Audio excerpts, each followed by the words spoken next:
Hello students, welcome again.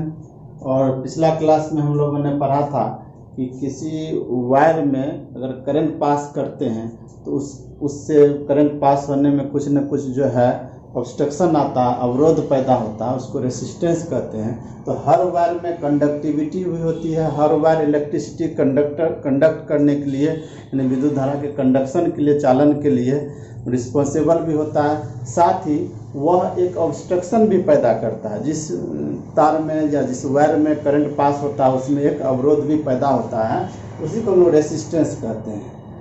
तो resistance किस किस चीज़ पर डिपेंड करता है ये हमने पढ़ा था। किसी वायर का रेसिस्टेंस वैल्यू जो है किस किस चीज़ पर डिपेंड करता है। और हमने ये भी बताया था कि रेसिस्टेंस अगर मान के चलिए अधिक होता है तो वायर में करंट का वैल्यू कम हो जाता है, और रेसिस्टेंस अगर कम होता है तो वायर से करंट जो पास होगा उसकी वैल्यू ज़्यादा आएगी। तो रेसिस्टिविटी और रेसिस्टेंस जो है ये फैक्टर करता है करंट सप्लाई के लिए। तो हम लोग ये देखेंगे कि किसी वायर में जो करंट है, करंट पास करते हैं तो उसमें रेसिस्टेंस डेवलप होता है उसके थ्रू। तो रेसिस्टेंस किस किस फैक्टर पर डिपेंड करता है। हमने पहले बताया कि किसी वायर या किसी भी कंडक्टर का रेसिस्टेंस जो है वह उसके ज्योमेट्रिकल शेप पर डिपेंड करता है और उसके इंटरनल स्ट्रक्चर, इंटरनल जो क्वालिटी होती है, नेचर, उस पर डिपेंड करता है। तो इंटरनल स्ट्रक्चर या नेचर को हम लोग क्या कहेंगे, रेसिस्टिविटी कहते हैं। तो इस हर एक सब्सटेंस के लिए, हर एक कंडक्टर वायर के लिए, कॉपर के लिए इसकी वैल्यू अलग होगी, एल्युमिनियम का एक फिक्स वैल्यू होगा। उसके बाद आयरन का है तो आयरन वाला वायर है तो उसका एक अलग वैल्यू होगा। जितना भी मेटेलिक वायर है उस सब के लिए वैल्यू अलग अलग होता है। ये तो हो गया इसका एक कांस्टेंट वैल्यू जो बुक में आपको दिया रहता है। प्रॉब्लम सॉल्व करने के टर्म में हम लोग क्या करते हैं, इसका एक वैल्यू दिया रहेगा, क्वेश्चन के साथ ही दिया रहेगा, नहीं तो आपको एक बुक में चार्ट रहेगा उससे आपको पता चल जाता है। और इसके अलावा जो है वो रेसिस्टेंस किस सब्सटेंस का किसी चीज़ पे डिपेंड करता है। हमने बताया है कि किसी सब्सटेंस का जो रेसिस्टेंस है, रेसिस्टेंस यानी प्रतिरोध, ये किस किस चीज़ पे डिपेंड करता है। तो R इक्वल टू हम लोगों ने पढ़ा है rho L upon A, rho L upon A। तो यहाँ से L हो गया क्या, लेंथ, और A क्या है, एरिया ऑफ क्रॉस सेक्शन। ये इस पे डिपेंड करेगा। लेंथ मतलब इसके लंबाई पर डिपेंड करेगा, और उसके बाद एरिया ऑफ क्रॉस सेक्शन हम लोग इसको मोटाई कह सकते हैं, या एरिया मतलब उसके अनुप्रस्थ काट का क्षेत्रफल पर डिपेंड करेगा। इसमें करंट पास होने में कितना ज़्यादा रेसिस्टेंस डेवलप होगा। दैट मीन्स हम लोग ये कहेंगे किसी कोई वायर है और उसके लेंथ को हम लोग चेंज कर देते हैं, लेंथ को इंक्रीज कर देते हैं, बढ़ा देते हैं, तो उसकी रेसिस्टेंस वैल्यू भी चेंज हो जाता है। इस तरह से हम लोग देखते हैं कि किसी वायर का रेसिस्टेंस किस तरह से उसके लेंथ पर और एरिया ऑफ क्रॉस सेक्शन पर डिपेंड करेगा। कुछ प्रॉब्लम इससे रिलेटेड हम आपको आज बताने वाले हैं, तो देखेंगे। इससे related a thick wire of resistance R, it is stressed in thin wire whose length becomes n times of its original length, then find the new resistance। एक मोटे तार का प्रतिरोध R है, इसे खींचकर इसकी लंबाई n गुना बढ़ा दी जाती है, तो नया प्रतिरोध ज्ञात करें। आपको ये क्वेश्चन नहीं रहेगा, आपको इसमें रेसिस्टेंस वैल्यू दिया रहेगा। जैसे क्या रहेगा, एक मोटे तार का प्रतिरोध 10 ओम है, इसको खींचकर इसकी लंबाई को 2 गुनी कर दी जाती है, 3 गुनी कर दी जाती है, फिर 4 गुनी लंबाई खींच करके बढ़ा दी जाती है, तो इसका प्रतिरोध कितना होगा नया, वो ज्ञात करना है। इसमें होता ही है, हम n वाला इसलिए लिए हैं कि हम कुछ फॉर्मूला ड्राइव कर देंगे और आपको एक लाइन में सवाल बन जाएगा। तो हम लोग फॉर्मूला पहले n लेके बना लिए हैं, और n लेके बनाने के बाद जो फॉर्मूला बन जाएगा उस पर कोई भी क्वेश्चन होगा इस टाइप का डाल देंगे तो 1 सेकेंड में बन जाएगा आपका प्रॉब्लम। तो उसको हम लोग देख लेते हैं, सॉल्व करेंगे। मान लेते हैं एक वायर है, ध्यान दीजिए, इसकी लेंथ जो है, इसकी लेंथ L है। इनिशियल में हम लोग L ले लेते हैं या L1 ले लेते हैं। L1 को हम लोग L ही मान लेते हैं। इसका न्यू रेसिस्टेंस R, इसका रेसिस्टिविटी जो है वो रो होगा। वायर की रेसिस्टिविटी चेंज नहीं होगी, उसकी लंबाई बढ़ने से घटने से रेसिस्टिविटी चेंज नहीं होती है। और इसका एरिया हम लोग A1 ले लेते हैं। A1 को भी हम लोग A मान सकते हैं, कंसिडर कर सकते हैं, या A1 और L1 ही ले लेते हैं। तो इनिशियल रेसिस्टेंस क्या होगा, इनिशियल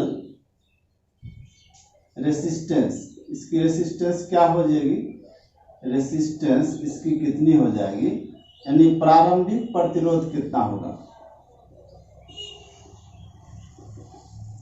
ये R1 equal to row L1 upon A1, ये फॉर्मूला पढ़े हैं। तो R1 का वैल्यू हमने यहाँ पर R माना है, यानी R1 के जगह पे R ले सकते हैं। तो R इक्वल टू हम लोग लिख सकते हैं, यहाँ इनिशियल में क्या है, R1 बराबर R कंसीडर कर लेते हैं, देन R इक्वल टू क्या होगा, रो L1 अपॉन A1। ये आपका फर्स्ट इक्वेशन हो गया। अब लंबाई को क्या किया गया, नॉ लेंथ becomes n times, यानी लंबाई 3 गुनी बढ़ाई गई या बढ़ाई जाती है। इसको ऐसे समझ लीजिए, इसकी लंबाई को आप बड़ा कर दिए, खींच करके इसको लंबा कर देंगे। इस तरह से इसकी लंबाई को क्या किए, इसकी लंबाई L2 बराबर 3L1 n गुना, क्या किया गया, 3 गुना नहीं, n टाइम्स, n गुनी बढ़ा दी जाती है। तो लंबाई जो है वह कितना हो जाएगा, nL1, लंबाई n गुना इसकी बढ़ गई। तो एरिया भी चेंज होगा, लंबाई बढ़ेगा तो मोटाई कुछ न कुछ घट जाएगा। तो यहाँ पर ये जानिए, वायर का जो वॉल्यूम है वो कांस्टेंट रहेगा, यानी एरिया घट गया, लेंथ बढ़ गया तो एरिया घट गया, और लेंथ कम है तो एरिया ज़्यादा है। इस केस में क्या होता है कि इसका वॉल्यूम कांस्टेंट होता है। तो वॉल्यूम ऐसे करेंगे, वॉल्यूम ऑफ वायर, वायर का वॉल्यूम क्या होगा, आयतन कितना हो जाएगा, तो प्रारंभिक आयतन क्या होगा, A1L1 इक्वल टू A2L2, यही हुआ वॉल्यूम। पहले इसका वॉल्यूम निकालेंगे एरिया को लेंथ से, यानी pi area pi r square into L, यहाँ से एरिया पायर स्क्वायर, यहाँ से भी हो गया आर के जगह R2 स्क्वायर हो जाएगा, पायर स्क्वायर इंटू यहाँ से भी L2। तो एरिया इंटू एल से हम लोग मल्टीप्लाई करेंगे तो ये वॉल्यूम हो गया, इसको वॉल्यूम हो गया। तो यहाँ से आप क्या करते हैं, A1L1 इक्वल टू A2 के जगह A2 रहने देते हैं, L2 कितना हो गया, nL1, n गुना बढ़ा दिया गया है, तो L2 बराबर क्या हो गया, nL1। तो L2 बराबर यहाँ से क्या हो गया, nL1, यहाँ से n टाइम्स बढ़ा दिया गया तो nL1 हो गया। तो यहाँ से आप क्या करते हैं, इसको कैंसिल कर सकते हैं, तो A2 का वैल्यू निकाल सकते हैं A1/n, आपको ये वॉल्यूम आ जाएगा। तो ध्यान रखेंगे, A2 का वैल्यू A1/n आ गया। तो अब इसको हम लोग क्या करते हैं, ऊपर से क्वेश्चन को हम साफ कर देते हैं। तो न्यू रेसिस्टेंस क्या हो जाएगा, न्यू रेसिस्टेंस नया प्रतिरोध, R2 equal to row L1 का वैल्यू तो L2 न हो गया, न्यू रेसिस्टेंस क्या हो जाएगा, यहाँ से देखिए रो L2 अपॉन A2। ये आप जानते हैं कि न्यू रेसिस्टेंस क्या होगा, यहाँ से निकालेंगे रो L2 अपॉन A2 हो जाएगा। तो R2 equal to row L2 का वैल्यू यहाँ से रख सकते हैं हम लोग, सेकेंड इक्वेशन इसको ले लेंगे और इसको थर्ड ले सकते हैं। तो यहाँ से L2 का वैल्यू ले सकते हैं nL1, क्या होगा nL1, और A2 का वैल्यू यहाँ से लिख सकते हैं A1/n। ठीक है, तो इसको सॉल्व कर लीजिए तो क्या होगा, रो n ऊपर चला जाएगा, ऐसे लिख लीजिए। हम लोग क्या लेंगे, रो L1/A1 इंटू ये n यहाँ चला गया तो n स्क्वायर, तो R2 इक्वल टू हो गया रो नहीं n स्क्वायर और रो L1/A1 A1, L1 upon A1, यहाँ से हम लोग को ये मिल गया R2, इसको हम लोग यहाँ से देख लीजिए इसको।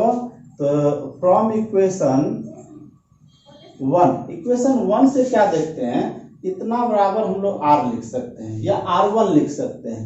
फ्रॉम इक्वेशन 1 क्या हो जाएगा, इसको भी साफ कर देते हैं। फ्रॉम इक्वेशन 1 क्या हो जाएगा, यहाँ से इक्वेशन से क्या हो जाएगा इसको देख लें। तो R2 equal to n square into, ये किसका वैल्यू है भाई, यहाँ से देखिए किसका वैल्यू है, R का, या इसका वैल्यू किसका, R1 का वैल्यू है। तो ये हो गया R1 क्या है भाई, पुराना प्रतिरोध। तो न्यू रेसिस्टेंस, यहाँ से क्या मिलेगा, new resistance equal to n square into old resistance, मतलब नया प्रतिरोध बराबर एन स्क्वायर गुना पुराना प्रतिरोध। ये आपका सवाल के लिए, ये आपको न्यूमेरिकल सॉल्व करने के लिए फॉर्मूला बन गया।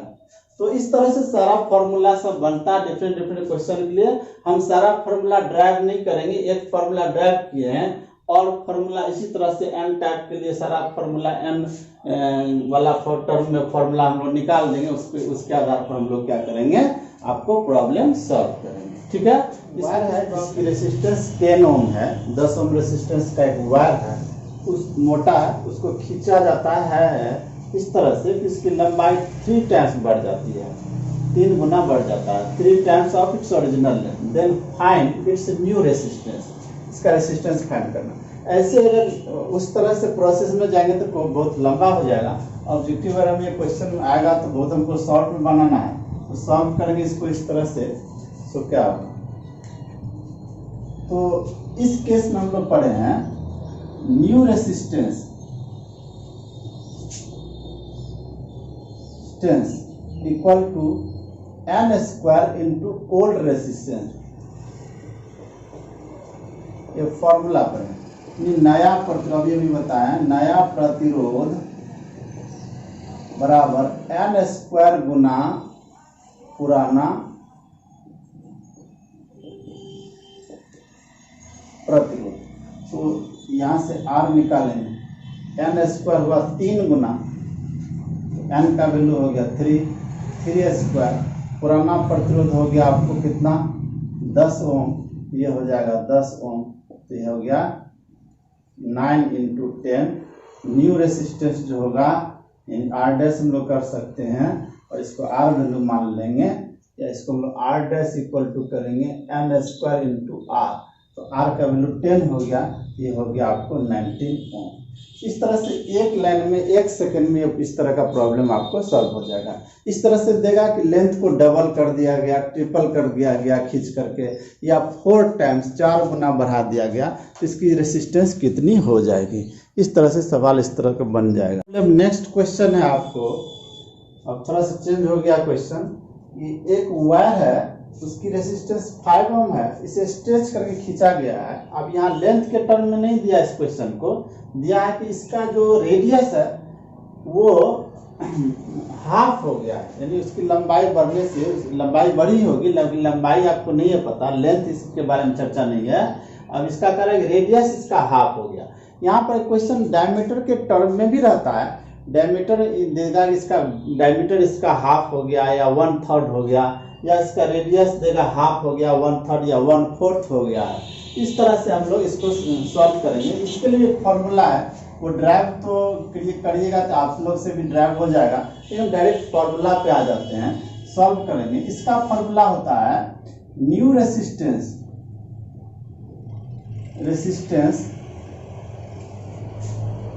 Equal to n⁴ into old resistance.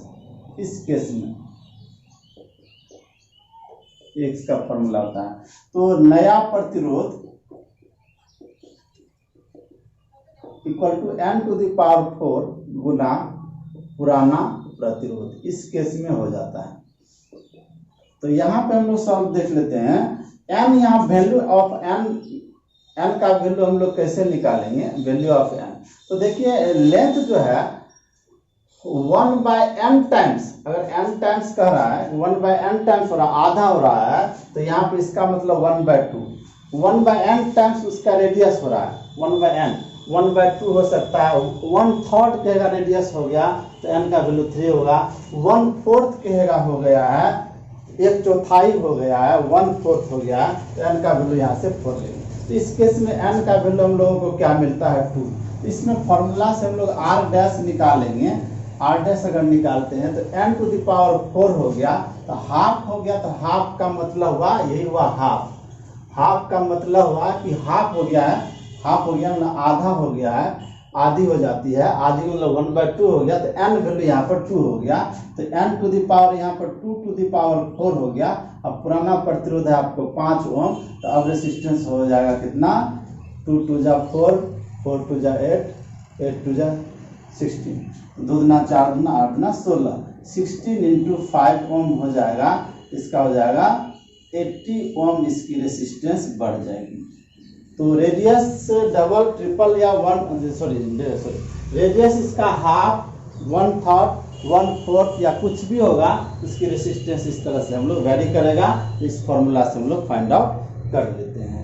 इस तरह से रेसिस्टेंस पे भी, रेसिस्टेंस जो है उसके रेडियस पे किस तरह से। अब एक न्यू क्वेश्चन है, एक वायर है जिसकी रेसिस्टेंस 8 ओम है, ध्यान समझिए, इस तरह का क्वेश्चन पूछता है ऑब्जेक्टिव में।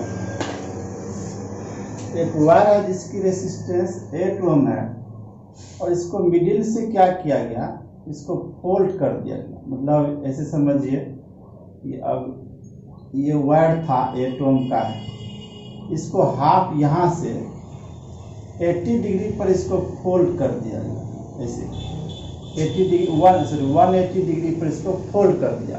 अब फोल्ड करने के बाद इसको क्या किया, ट्विस्ट कर दिया एक दूसरे के साथ।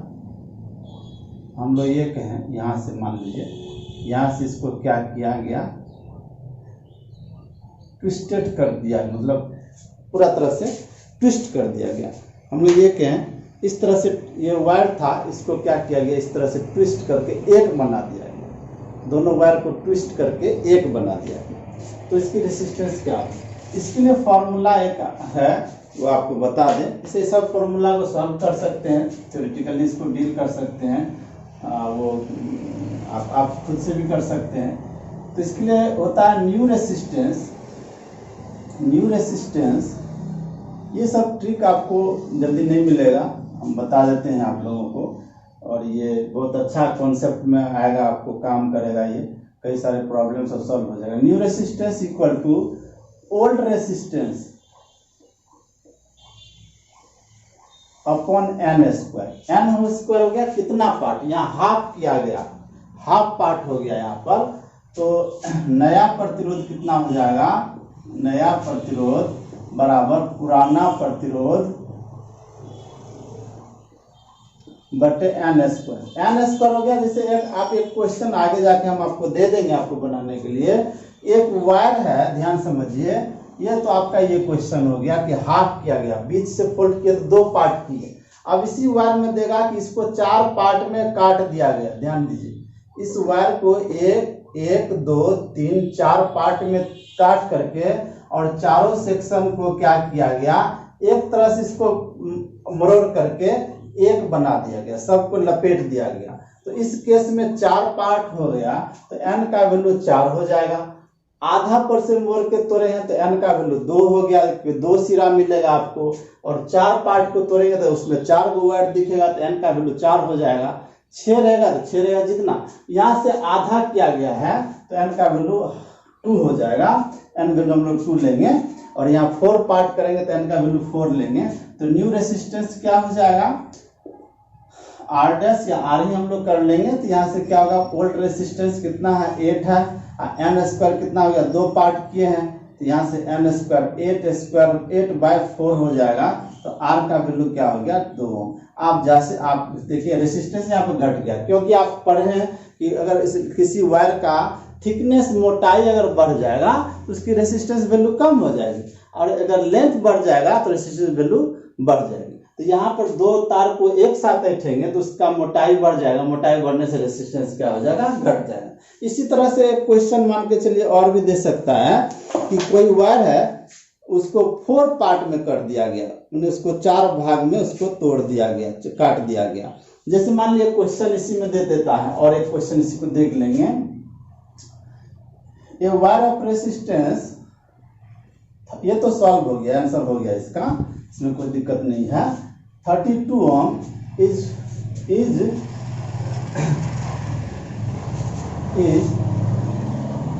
cut into 4 equal part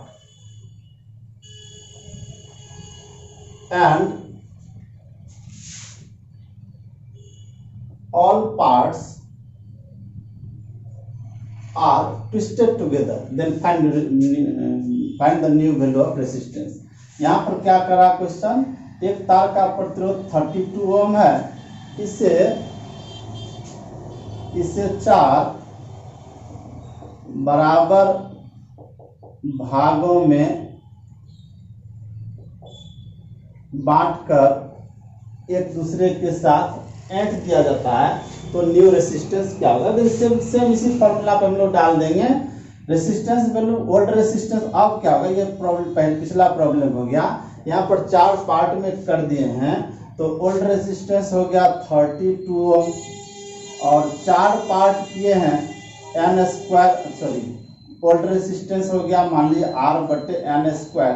तो यहाँ से देखिए R वैल्यू कितना है 32 ओम, n स्क्वायर कितना हो जाएगा 4 का स्क्वायर, 4 भाग में बांट दिए इसको, तो यहाँ से देखिए समझो मैच कर गया कोई आंसर, 32/16 आंसर हो गया 2 ओम। यहाँ से भी आपका 2 ओम आंसर आ जाता है। इस तरह का प्रॉब्लम भी आप सॉल्व कर सकते हैं। बहुत तरह का क्वेश्चन इससे रिलेटेड आपको मिलेगा। इसमें ऐसे भी क्वेश्चन दे सकता है, एक वायर है, इसकी लंबाई को खींचा गया, लेंथ स्ट्रेच किया गया और उसकी लेंथ जो है ओरिजिनल लेंथ का 25% इंक्रीज कर दिया गया, तो उसका न्यू रेसिस्टेंस क्या होगा। इस तरह से बहुत सारे क्वेश्चन आपको मिल जाएंगे बनाने के लिए, ऑब्जेक्टिव में भी मिल जाएगा। तो प्लीज़ मेरा रिक्वेस्ट है, यदि आपके लिए मेहनत कर रहे हैं, यदि आपको वीडियो अच्छा लगे तो लाइक करें, जरूर शेयर करें दोस्तों के साथ, ताकि फॉलोवर बढ़ेगा तो बहुत सारा लाइव ऑप्शन ओपन हो जाएगा, तो आप लोगों को लाइव क्लास यूट्यूब पर दिया जाएगा और बेहतर से बेहतर चीज़ आपको करेंगे। तो प्लीज़ फॉलोवर को भी बढ़ा दें, यानी सब्सक्राइबर को बढ़ाने की कोशिश करेंगे। साथ ही लाइक करें जरूर, कमेंट जरूर करें, अच्छा लगे थोड़ा सा, उसके लिए पॉजिटिव चीज़ हमको